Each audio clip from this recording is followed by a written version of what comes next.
不過我提大家先，其實咧我哋睇咗咁耐嘅表演咧，我諗都就嚟完結嘅時候，其實館長或者職員有冇提過你哋溫馨提示你哋咧，將你哋嘅電子嘅裝置響鬧關掉咧？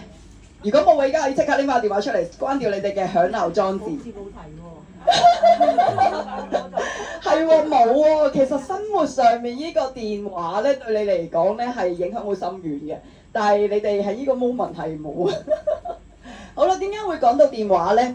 其實咧，電話咧對大家嚟講咧都好大影響啦。每朝大家咧張床度起身嘅時候，第一時間係做咩㗎？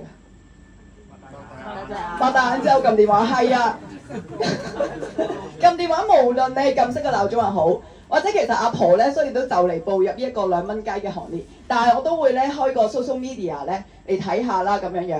咁我睇下嘅時候咧都會 capture screen， 即係截圖啦，然之後就攞2隻手指放大睇下啦，睇下下面個字寫咩啦。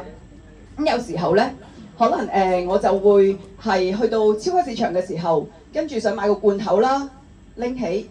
哇！有冇咁多資料啊？我想睇下個原產地喺邊都唔知嘅，咁我拎個電話出嚟影張相，又用2隻手指放大睇下啦。去到餐廳嘅時候咧，大家都好中意咧，就係電話食先嘅係咪啊？相機食先嘅係咪啊？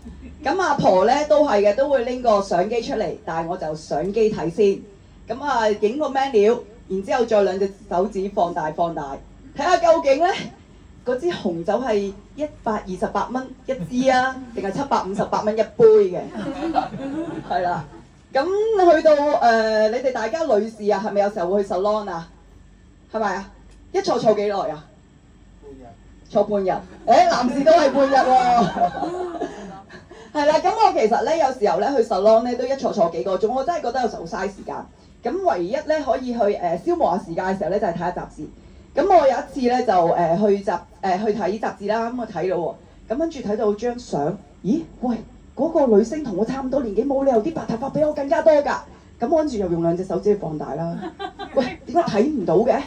咦唔係喎，嗰本原來係紙媒嚟㗎，係紙嘅印刷雜誌。